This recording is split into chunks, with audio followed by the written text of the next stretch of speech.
Welcome back, everybody. You are now listening live to the second half of James M. Krishnerik's predictions for the 2013 NFL season, which kicks off tomorrow night in Denver with the Ravens and the Broncos. In part one, I delve deep in to find out who would win the individual awards, and I come with winners for the MVP, Offensive and Defensive Players of the Year, Offensive and Defensive Rookies of the Year, as well as Coach of the Year. Now, football is a team sport, so it's time we talk about how I think the teams are going to do. A lot of moving around by different players this offseason, a lot of cuts, a lot of trades, a lot of signings, a lot of off-the-field things. It's time for me to disclose what I think will happen this upcoming autumn. Let's start division by division. I'll go each division from the bottom up. Start the AFC East. Finishing fourth and dead last in the conference will be the New York Jets. If Geno Smith is your starting quarterback, your best receiver, Santonio Holmes, might not even play half the season, your offensive line's in shambles, your defense is a lot of work, and your coach is an obnoxious fat ass, yeah, I'd be worried too. I mean, Rex Ryan brags like his team's a perennial Super Bowl contender when they haven't even been close in 3 years. Time for him to go, and time for him to bring a less boisterous coach, a guy who gets results on the field and not in the press booth. Coming in third, I have Buffalo. I think Buffalo will actually tie second with Miami and have 8 wins because those two seem to be very, very good football teams. I mean, a lot of acquisitions, Buffalo through the draft, Miami through free agency, and I think they've really turned the corner and are going to make a lot of noise this year in the AFC. I know both teams have been pretty good the last couple of years. I mean, haven't made the playoffs or had above 500 seasons, but still, they've had some very nice performances. I mean, Miami went and got Mike Wallace, quarterback Ryan Tannehill, drafted Deion Jordan, the D end of Oregon, with a third pick in the draft. They've done a lot. Buffalo drafted E.J. Manuel, the quarterback from Florida State, and they got Robert Woods from USC to help him. With a decent defensive line and a defense in general, with safety Jarius Byrd and a running game led by C.J. Spiller and Fred Jackson, Buffalo's going to be a good team, as will be Miami. But finishing first in the AFC East, I got to go with New England. I mean, just look at New England. I mean, they have Tom Brady and they have Bill Belichick.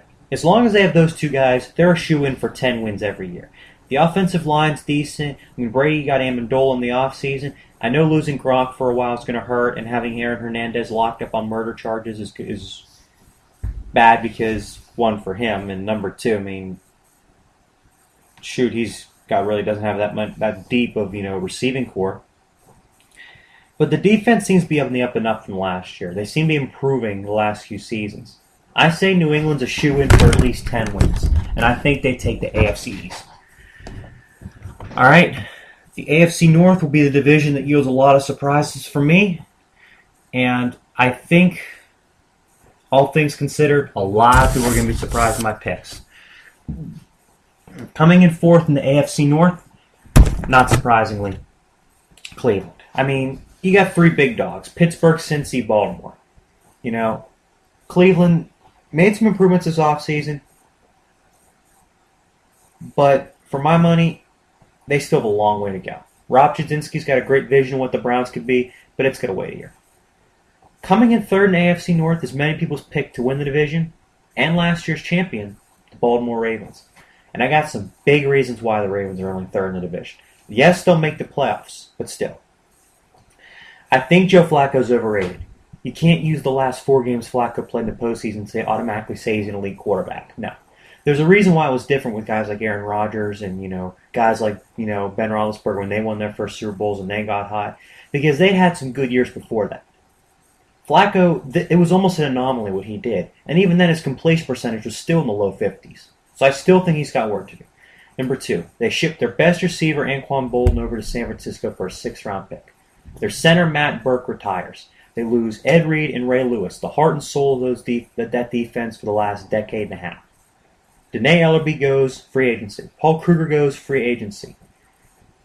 I mean, literally, this team gutted itself. I understand getting Elvis Dumerville's big, and Terrell Suggs will be healthy for this year. That duo of outside linebackers is going to be vicious, but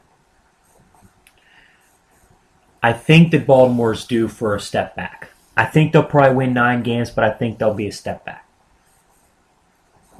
Coming in at number 2 in my division, AFC North, is the Cincinnati Bengals. I say they're a shoo-in for 10 wins because Andy Dalton's a good quarterback. A.J. Green's only starting out, and he's already proven to be one of the top 2 or 3 receivers in this league. That defensive line with guys like Geno Atkins, who got a big contract, that's a beastly defensive line. Carlos Dunlap's a great player, too. Their offensive line seems to be improving. And they had some pretty respectable draft picks last year, getting Tyler Eifert, the tight end from Notre Dame. That was clutch. But winning the AFC North for me, with 11 wins, I said 11, the Pittsburgh Steelers. And you ask anybody who follows the Steelers or knows what this roster's like, and saw what they did in the preseason, they'll say, oh, they're going to win 6 or 7 games tops, and maybe win 5, maybe even 4 games. They're going to be a terrible team.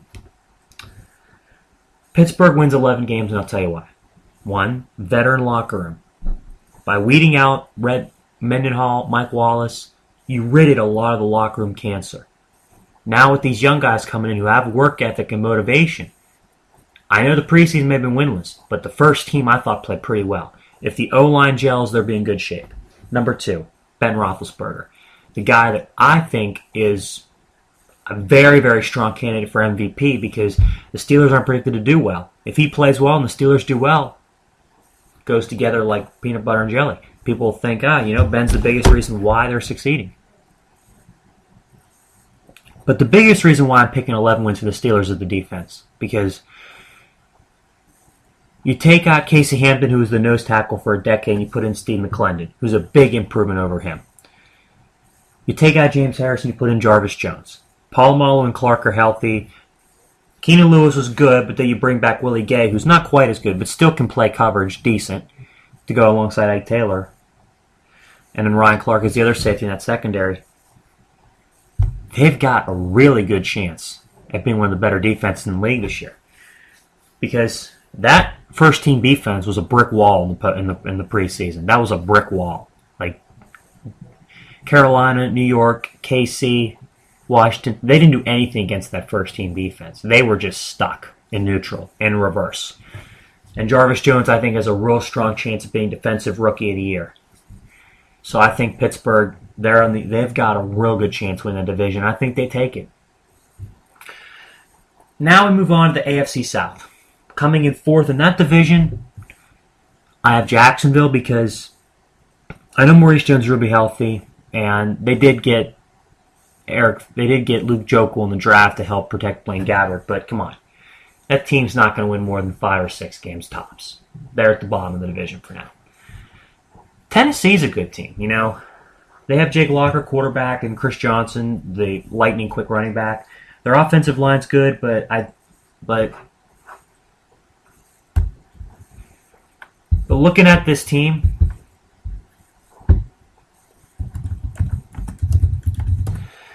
they're still a long way away from being relevant again. I mean, they were good a few years ago, but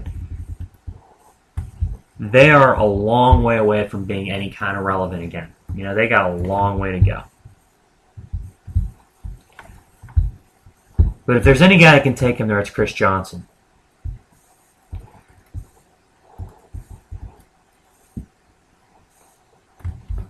They drafted Chance Warmack, offensive lineman, but he's not looked very good this preseason, and I think that's going to really be a problem in the regular season. Next in the division's Indianapolis. I think they'll win 9 games, 8-9 games, but again, I don't think that defense is very good in Indy. Andrew Luck still really doesn't have that much help on offense aside from Reggie Wayne, and in the running game, they have Vic Ballard, who's a good running back, but come on, he's not going to get you 1,500 yards. He's not going to get you, numbers you want a young quarterback to get out of a running back. You want a guy who can get 1,200, 1,300 yards a year. Just like, say, what E.J. Manuel's going to have up in Buffalo with C.J. Spiller and Fred Jackson. You're not going to get that in Indianapolis with Vic Ballard. So I think they take a step back, and besides, they're still a young team. But the big dog in the AFC South right now will be Houston, because they got the best roster, they're getting healthy at the right time, they signed Ed Reed to help shore up the secondary and bring some leadership, they get Bryant Cushing back from a long injury, the offensive line gels, they got Arian Foster and Andre Johnson, and DeAndre Hopkins, the receiver they just drafted, is a beast. The sky's the limit for that team. Matt Shaw will be the X factor. He plays well, they'll play well. In the AFC West, the bottom feeder in that division will be Oakland, because I know you're starting Terrell Pryor, but it's not like you have that much else on that team. Darren McFadden's never on the field. The offensive line's in shambles. The defense is deplorable. Hard to believe this was an 8-8 team not too long ago. Moving on to San Diego, their new coach. I actually even know who the Chargers' new coach is.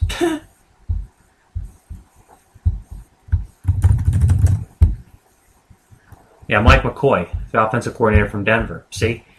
I mean, San Diego's not due for much because I know Phillip Rivers is a good quarterback, but he's been taking so many steps backwards last few years, throwing dumb interceptions and piss-poor passes. The defense isn't getting any better. They've had some terrible draft picks over the last few years. The guys like Larry English and Ryan Matthews who just can't do anything. Antonio Gates and him better make some sweet music or else his team's not going anywhere fast. I have the Chiefs up to number 2 in the AFC West, up from 4th a year ago, because you hire Andy Reid, you trade for Alex Smith. You know, the defense, you got some really good players on your roster. Justin Houston, Tamba Hali, Eric Berry, Brandon Flowers. You know, you've got some really good players on your team. Jamal Charles, and a good offensive line with the new number 1 overall pick, Eric Fisher.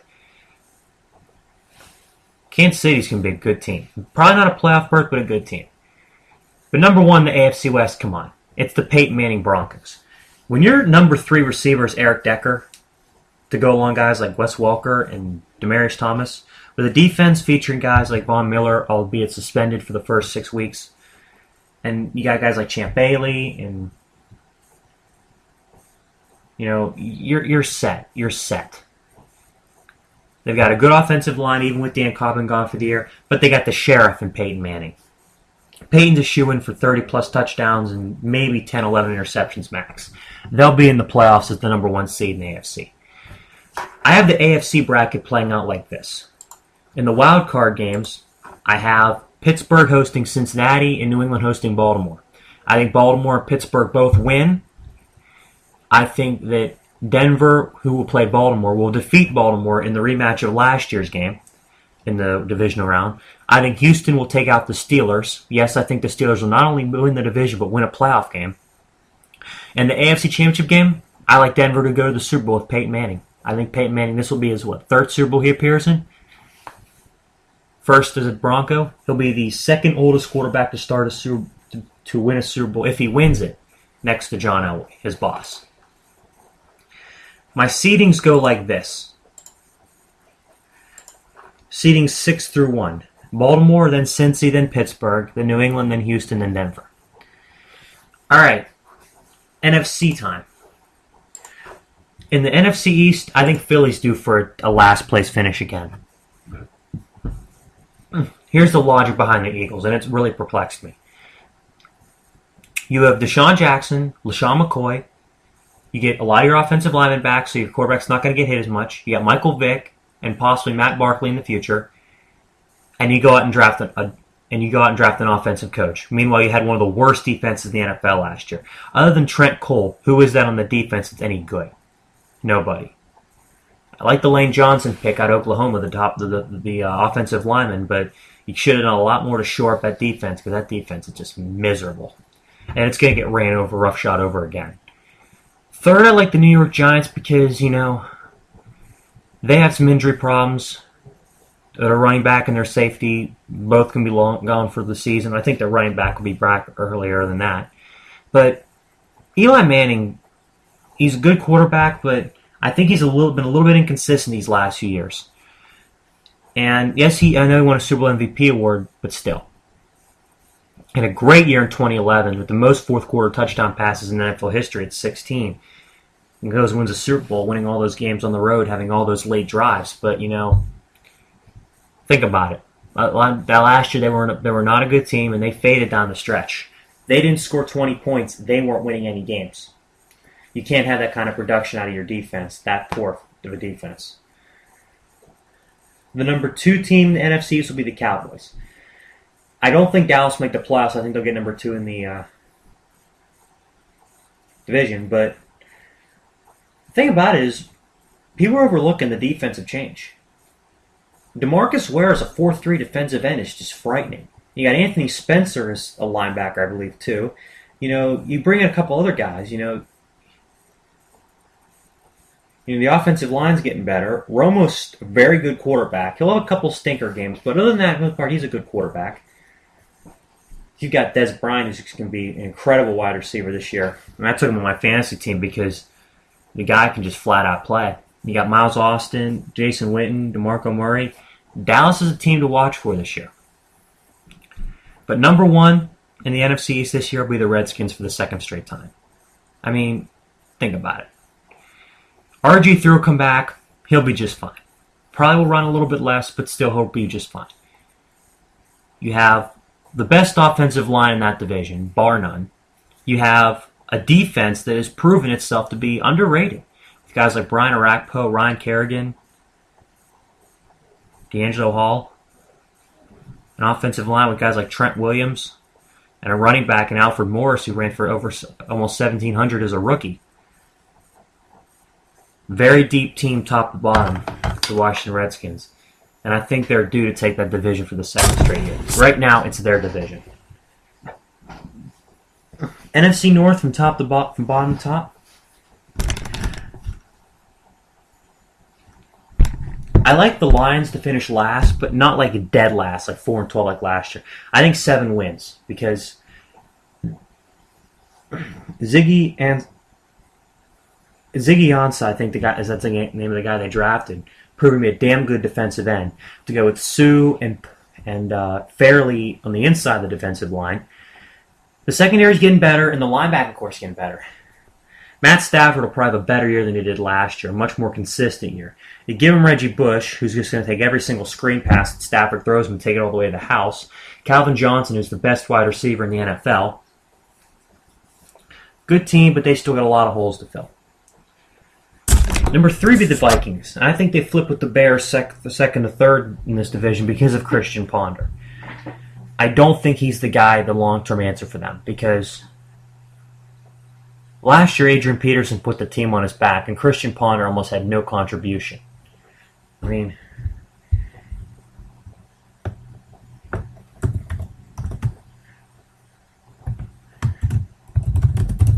if you look at the 2012 Vikings statistically, they were the 31st ranked passing offense. Christian Ponder threw for 2,935 yards. Peterson ran for 2,097. That should be all you need to know. They got Sharif Floyd in the draft who slipped. Cordero Patterson, I think, will be a nice target. Greg Jennings in the offseason. And, of course, getting Xavier Rhodes as a pretty good cornerback. I think they've got potential to be a damn good team for the next few years, but I think right away they're going to struggle a little bit. I think Chicago bumps them and goes to number 2 in the division because of Mark Trestman. And I think he's going to resurrect the Jay Cutler, Brandon Marshall connection. And I know it was pretty damn good last year as Marshall wasn't first-team All-NFLer, but still, I think they're going to make that combination even more lethal. Then you add Martellus Bennett, you got Alshon Jeffrey, who's a second-year player, Matt Forte, who I think they'll probably use a lot more.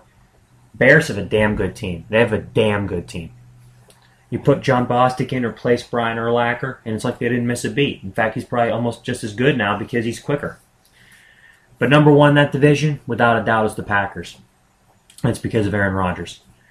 You have a guy like that playing quarterback, you can beat anybody. Your defense can give up 30 points. He'll just score 31. But the problem I have with the Packers this year, I really didn't really want to pick them as division winners because the defense has been pretty deplorable the last few seasons. They lose Charles Woodson in free agency. The receivers, Greg Jennings goes to the Vikings. and Donald Driver retires. Their two starting offensive tackles for the season, and their best running back has injury issues. And they cut their leading rusher from last year. They'll win the division, but because of Rodgers, but don't expect them to do that much more in the playoffs. I think they might win one game, and that'll be about it. And it'll have to be because of the cold of Lambeau Field doing it for them. Now I move on to the NFC South. I think fourth will be Carolina. I say 7 wins because the problem with Carolina is that they're still really inconsistent. They still need to give Newton some more weapons. Because other than Steve Smith, who does he have to throw to? I mean, absolutely nothing. It's almost been child abuse what they've done to him. An okay line at best. The running backs underperform, and the receivers, other than one guy, have just been abysmal.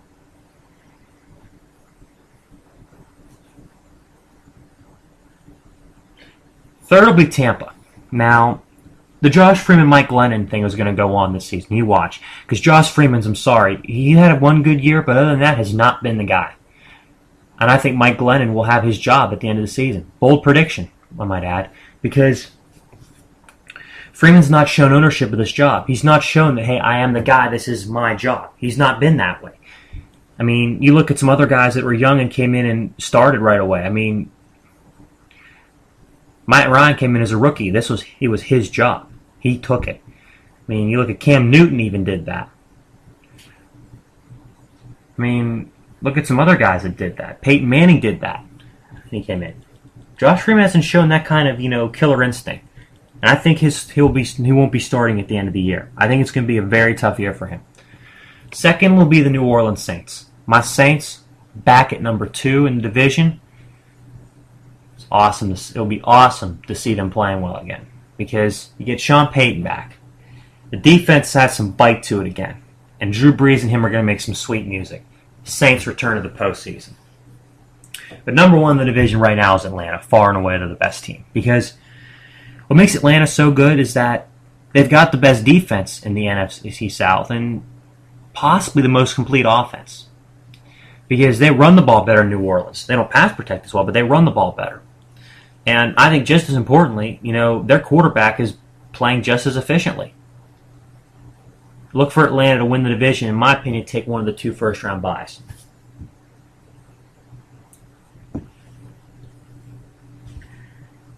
And now I move on to the most interesting division in all of football, the NFC West.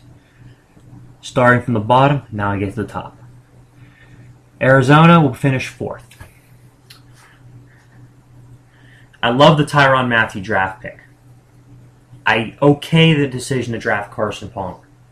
Not to draft, but to trade for him. I love the decision to have Bruce Arians come in as your coach.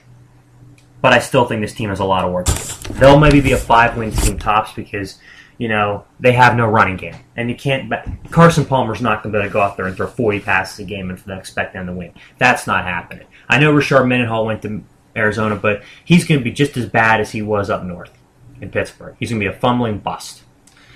St. Louis, I think, gets 8 wins because at number 3 in the division because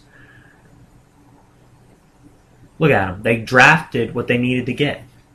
They drafted the guys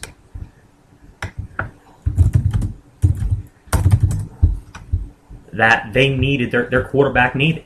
I mean, just look at the draft that the St. Louis Rams had. They draft Tavon Austin in the first round, wide receiver West Virginia, who's my offensive rookie of the year. Then you get linebacker Eric Ogletree at Georgia, beast. T.J. McDonald, safety, USC. My other favorite pick in this draft, Stedman Bailey, the other wide receiver at West Virginia. Think about it. He and Tavon Austin were best of buds when they were at West Virginia. You bring them both to St. Louis to play with Sam Bradford. They're going to be understanding each other. They're going to know, what's going on in the field, be able to collaborate really well. Communication can be perfect. Rams could win 8 games. Number 2 in the division, and it's really a 2-team race to win that division between Seattle and San Francisco, but I'm going with the latter as number 2 in San Francisco. And I say that because can you honestly name any receivers on the San Francisco 49ers roster other than Anquan Bolden that can play this year? Crabtree's Achilles done for the year. I mean, Manningham's done for the year. Manningham ain't even playing this year. You know,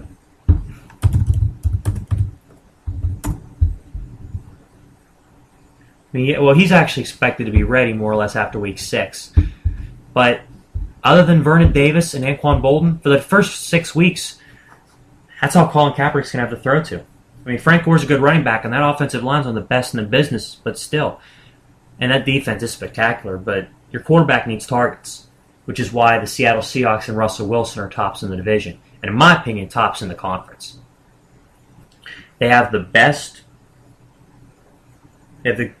work ethic among their quarterbacks in Russell Wilson. They have the deepest receiving core in that division. And Percy Harvin coming back, along with Sidney Rice, Golden Tate, Doug Baldwin, and then tight end Zach Miller, and then running back Marshawn Lynch, behind an offensive line with all-pro center Max Unger, and a defense with 4 or 5 guys who are Pro Bowlers. That's a stacked roster. What Pete Carroll's done up there has just been phenomenal. It's been amazing. Taking young guys, Bobby Wagner, Richard Sherman, Earl Thomas, Russell Wilson, Golden Tate, getting them and inserting them in the lineup just like that, and they produced early in their careers because they're motivated and they're good players. And he knows what he's picking in the draft. Okay, now it's time to start breaking down the NFC playoff bracket. Seeds from 6 to 1. New Orleans, San Francisco, Washington, Green Bay, Atlanta, Seattle. First wildcard games. We have Washington and San Francisco. I like San Francisco to go into the nation's capital and get a victory. I like New Orleans and Green Bay. I like Green Bay to win that game against New Orleans. It'll be in the cold, and that's going to be really tough for the Saints to win. I like Green Bay to go to Atlanta and play the Falcons, and San Fran to go to play the Seattle Seahawks, and what will be the game of the year. The Seahawks and the Falcons will emerge, and the Seattle Seahawks will take the NFC crown from the Atlanta Falcons. So that means it'll be Seattle versus Denver in Super Bowl 48 in New York City, actually in East Rutherford, New Jersey. Your Super Bowl 48 champion, the Seattle Seahawks. And I got 3 good reasons why. Russell Wilson's development, that defense, and the offensive line. Think about it. That offensive line is going to give Wilson time to throw, and it's going to power open running lanes for Marshawn Lynch. Then you got the receivers that they've got, and you're probably going to get Percy Harvin back by the end of the year to go into the playoffs. This team is stacked. They will be Super Bowl champions, the Seattle Seahawks. Okay, everybody, I hope you enjoyed my show. I'm actually, on tonight's show, I'm going to pick the winner of tomorrow night's game. I like Denver to take the opening game from the Ravens. And I will also do a sports show one other night in the future, and I will break down every single NFL game for this upcoming weekend, this Sunday to Monday. Hope you guys enjoyed it. Take care.